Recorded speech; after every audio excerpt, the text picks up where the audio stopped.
believing what is false.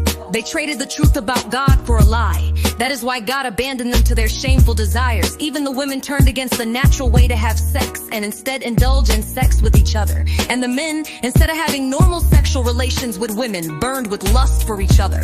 Men did shameful things with other men, and as a result of this sin, they suffered within themselves the penalty they deserved. Romans 1:25-27. I look at the news and I cannot believe my eyes. What used to be hidden is no longer disguised. Perverted, ungodly sinners are living out their dream. Homosexuality and transgenderism have become the mainstream. A man can identify as a woman, and a woman can identify as a man. And if you dare to disagree, you will be attacked, shunned, and banned.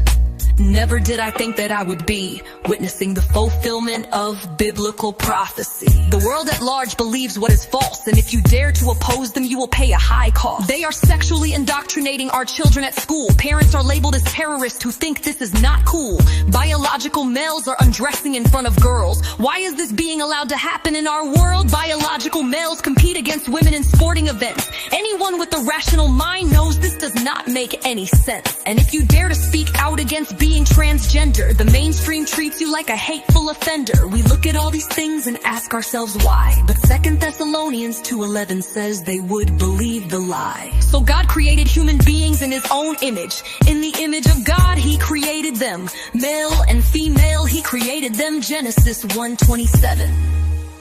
God only used 2 genders to create humanity. God did not give humans the ability to decide which gender they will be. God decides the gender each person shall be. Since they thought it foolish to acknowledge God, he abandoned them to their foolish thinking and let them do things that should never be done. Romans 1:28. You are labeled as transphobic when you refute all this transgender foolishness with biblical truth. The mainstream will accuse you of all kinds of evil deeds. They will shun you and cancel your social media feeds. They will try to make you a social pariah.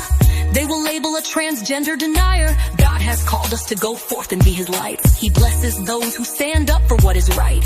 The mainstream will try to fill you with fright, but God is with us and we will win this fight. For we are not fighting against flesh and blood enemies, but against evil rulers and authorities of the unseen world, against mighty powers in this dark world, and against evil spirits in the heavenly places. Ephesians 6:12. Some Christians are kicking back and waiting at the rapture train station because they are too afraid to fight satanic forces for the soul of this nation.